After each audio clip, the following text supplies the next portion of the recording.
Por melhor que seja alguém, chega um dia em que há de falhar. Só o Deus vivo a palavra mantém e jamais ele há de falhar. Quero cantar ao Senhor sempre enquanto eu viver. Hei de provar seu amor, seu valor e seu poder. Quero cantar ao Senhor sempre enquanto eu viver. Hei de provar seu amor, seu valor e seu poder. O salmo da liturgia de hoje diz o seguinte: que feliz o homem, feliz a mulher, sem pecado, que na lei do Senhor vai progredindo. Portanto, é um processo, né?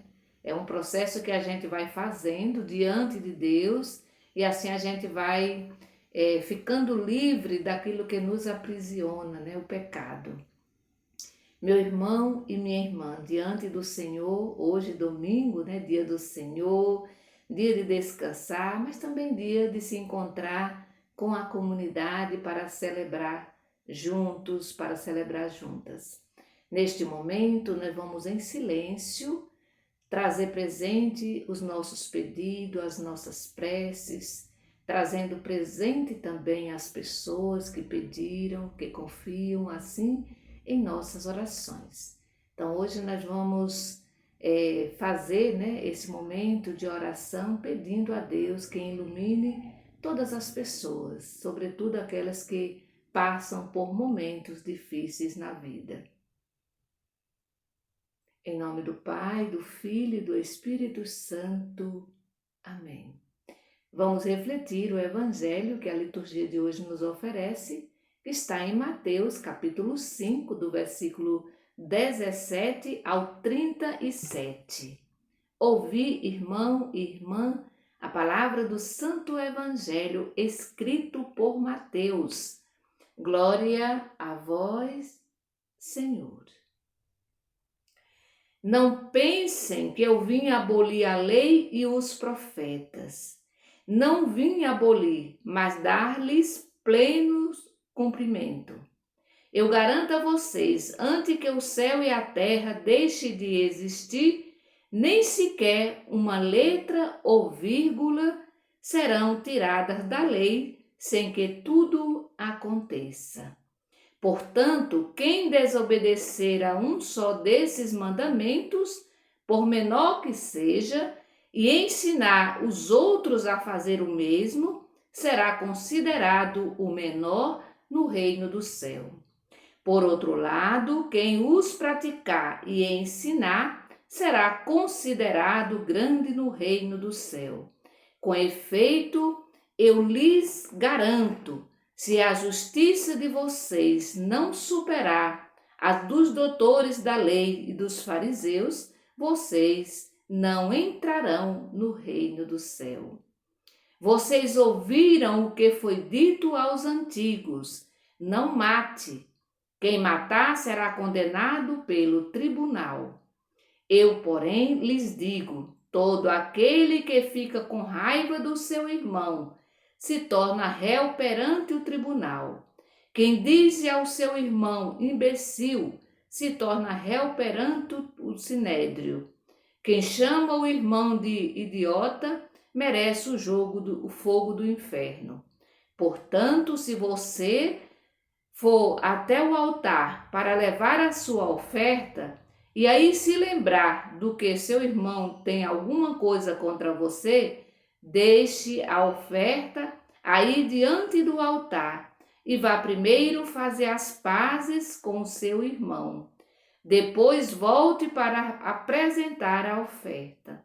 Se alguém fez alguma acusação contra você, procure logo entrar em contato com ele, enquanto estão a caminho do tribunal. Senão, o acusador entregará você ao juiz. O juiz o entregará ao guarda e você irá para a prisão. Eu garanto, daí você não sairá enquanto não pagar até o último centavo. Vocês ouviram o que foi dito: não cometa adultério. Eu, porém, lhes digo: todo aquele que olha para uma mulher e deseja possuí-la, já cometeu adultério com ela no coração. Se o olho direito leva você a pecar, arranque-o e jogue-o fora. É melhor perder um membro do que o seu corpo todo ser jogado no inferno. Se a mão direita, se a mão direita leva você a pecar, corte-a e jogue-a fora. É melhor perder um membro do que o seu corpo todo ir para o inferno. Também foi dito: quem se divorciar de sua mulher, lhe der uma certidão de divórcio.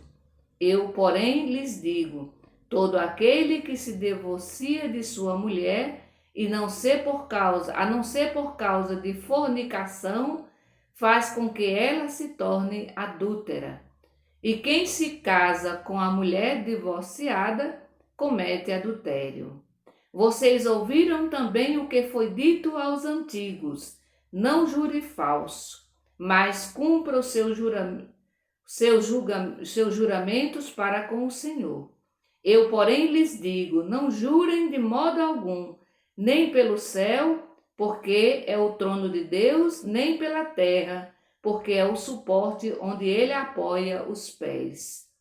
Nem por Jerusalém, porque é a cidade do grande rei. Não jure nem mesmo pela sua própria cabeça, porque você não pode fazer um só fio de cabelo ficar branco ou preto.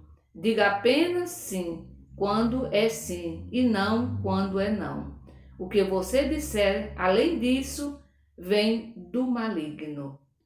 Palavra da salvação, glória a vós, Senhor. O evangelho é um evangelho extenso, grande, porém nós vamos aqui refletir alguns pontos. Lembrando que Jesus sempre repete, né? A frase, antigamente foi dito assim, né? Mas hoje eu lhes digo, porém eu lhes digo. Então, na opinião de alguns fariseus também, doutores da lei, Jesus estava acabando com a lei. Mas Jesus fazia exatamente o contrário, né? Não pensem, quando ele diz, não pensem que eu vim abolir ou acabar com a lei e os profetas. Não vim acabar com a lei e com os profetas. Não vim acabar, mas simplesmente dar-lhes pleno cumprimento. Frente à lei, Jesus rompe com as interpretações erradas, ou seja, aquelas interpretações que a gente faz ao pé da letra.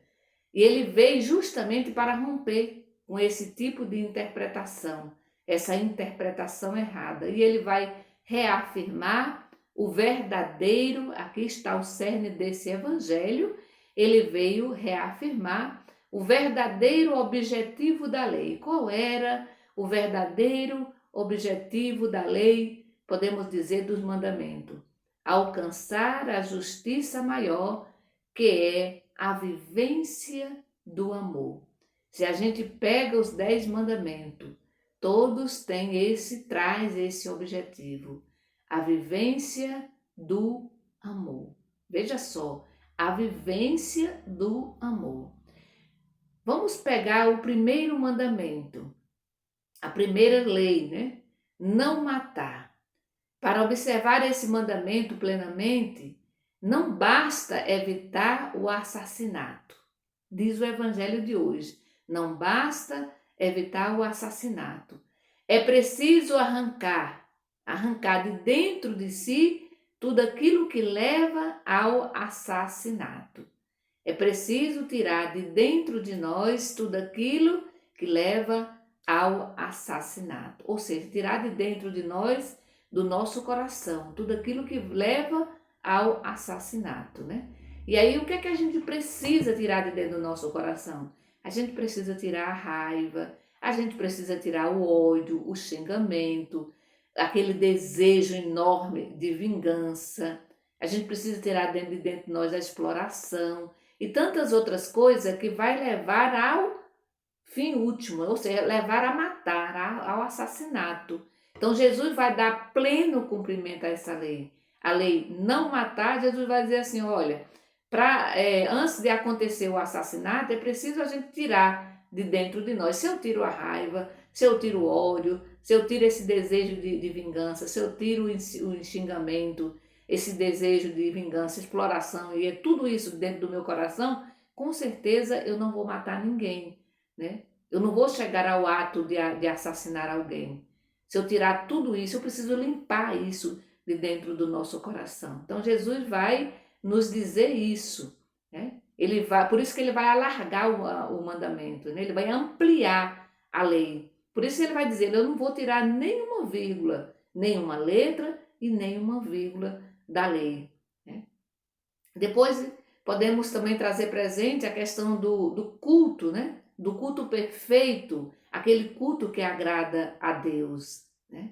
E aí ele vai falar assim, olha, se você for ao altar e se lembrar que tem um irmão teu que tem alguma coisa contra você, deixa aí a tua oferta diante do altar e vá primeiro reconciliar-se com o seu irmão. Aí depois você volta e pode fazer a sua oferta a Deus. Porque a oferta que agrada a Deus é justamente a reconciliação com o seu irmão. Não adianta você ir diante do altar fazer a sua oferta se você não se reconciliar com o seu irmão, com a sua irmã. A mesma coisa a gente pode falar ali para a Igreja Católica, né? É a mesma coisa, né? Quando eu vou diante do altar, não só no momento da oferta, mas também no momento da Eucaristia, é preciso que você olhe um pouquinho como é que eu estou, como é que está a minha vivência, como é que estão as minhas relações com o meu irmão, com a minha irmã. Porque às vezes a gente vai para diante do altar cheio de ódio, cheio de raiva, né? Então, é essa a proposta de Jesus. Vá primeiro reconciliar-se com o seu irmão. E depois vem a questão muito polêmica na época, que era a questão do cometer adultério, né? A lei dizia que o homem podia, que a lei dizia que o homem não podia dormir com a mulher do outro. E aí Jesus vai ampliar essa lei, quando ele diz assim, ó, todo aquele que olha para uma mulher e deseja possuí-la, já cometeu adultério no coração. Porque quando ele vai dormir, porque primeiro ele desejou. Então vamos matar o mal pela raiz. Por isso é que ele vai dizer, olha, se teu olho direito te leva a pecar, arranca e jogue fora, né? Se a tua mão direita te leva a pecar, ou a mão esquerda, arranca e jogue fora. Por quê? Porque todo mal começa primeiro no coração. Aí depois, sim, aí vai para o ato, né? Vai para o ato. E aí isso é muito polêmico, sobretudo ainda hoje, né? Nessa questão do cometer adultério. A gente pensa que cometer adultério é só quando o homem dorme com a mulher dorme com o homem e assim por diante. Mas acontece bem antes, né? A pessoa já passa a desejar o outro no seu coração. E aí o que é que Jesus diz? E o que é que eu faço se por um acaso aconteceu o desejo no meu coração? Aí eu preciso colocar o meu joelho no chão, eu preciso olhar para dentro de mim mesma, eu preciso olhar a lei, né? O que é que diz a lei mesmo? E aí eu preciso fazer um processo, né? Fazer um processo para não deixar que isso vá adiante, né? Desejar é algo que eu não controlo, né? De repente eu posso olhar para alguém, já estou desejando aquela pessoa, mas se eu tomo consciência disso, eu vou fazer com que esse desejo não vá adiante, né? Eu preciso matar o mal pela raiz, né? A gente precisa, como diz o Salmo, a gente precisa progredir, né, na lei do Senhor. Então Jesus não veio abolir, Jesus não veio tirar a lei, né? Jesus não veio fazer nada disso, mas ele veio, pelo contrário, ele veio foi ampliar essa lei, né? Porque era assim que os fariseus se comportavam, né? Eles desejavam mal e falava, né? Ensinava algo que eles mesmos não faziam. E aí Jesus diz aqui logo no início, né? Portanto, quem desobedecer um só desses mandamentos, por menor que seja, ou ensinar os outros a fazer o mesmo, será considerado menor no reino dos céus. Agora, quem obedece os mandamentos e ensina, né, esse será considerado grande no reino dos céus. Para isso, gente, a gente precisa se conhecer bem, né? Então, eu vivo esse mandamento, ou seja, eu vivo o mandamento do amor, e aqui, né, alcançar essa justiça maior, que é a vivência do amor. Então, se eu tenho essa vivência, se eu vivo esse amor, eu vou também ensinar, não só com palavras, porque não basta. Ensinar com palavras é muito fácil, mas a gente precisa ensinar com as nossas atitudes, com as nossas ações. E aí, se eu vivo essa justiça, se eu vivo esse amor, eu vou ser considerado grande no reino do céu, né? Aí Jesus vai dizer, olha, a justiça de vocês, ele está falando aqui para nós, a justiça de vocês deve superar as dos doutores da lei e a dos fariseus. Por quê? Porque os doutores da lei se ensinavam, mas eles não viviam. Os fariseus ensinavam, mas também não viviam. Por isso a nossa justiça deve superar, porque a gente precisa viver, mais uma vez, a gente precisa viver o amor, né? A gente precisa viver o amor. Para isso a gente precisa se conhecer, porque senão a gente fala, mas a gente não vive, né? Que o Senhor, nesse dia de hoje, que Ele nos conceda a graça de viver a justiça maior, que é a vivência do amor. Que o Senhor nos abençoe. Em nome do Pai, do Filho e do Espírito Santo. Amém. Bendigamos ao Senhor e demos graças a Deus.